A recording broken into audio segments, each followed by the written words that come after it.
Welcome to the Holy Wednesday meditation. This evening is the betrayal of Jesus by Judas.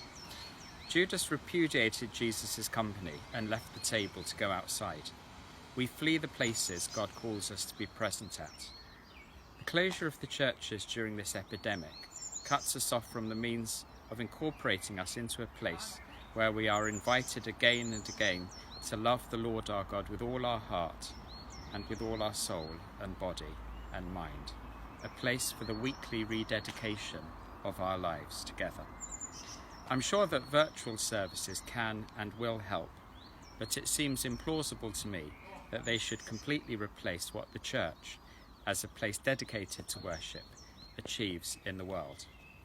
For my reflection today, I'm using the work of a courageously modern poet, a priest who looked carefully at the time we live in, especially with its interest in science, and who sought to know what prayer and faith could mean in this world. His was a faith strong enough to stay in his own moment of history and work it out from there. I'm referring to the Welsh priest-poet R.S.Thomas. This evening, the first of the Diocesan 2020 pilgrimage routes was due to arrive at St Oswald's, so I will read Thomas's poem, Pilgrimages. There is an island there is no going to, but in a small boat the way the saints went, travelling the gallery of the frightened faces of the long drowned, munching the gravel of its beaches. So I have gone up the salt lane to the building with the stone altar and the candles gone out, and kneeled and lifted my eyes to the furious gargoyle of the owl that is like a god gone small and resentful. There is no body in the stained window of the sky now. Am I too late? Were they too late also, those first pilgrims? He is such a fast God, always before us and leaving as we arrive. There are those here, not given to prayer, whose office is the blank sea that they say daily.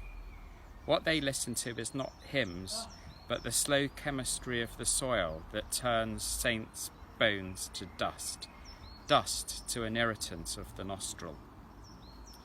There is no time in this island. The swinging pendulum of the tide has no clock. The events are dateless. These people are not late or soon. They are just here with only the one question to ask, which life answers by being in them. It is I who ask.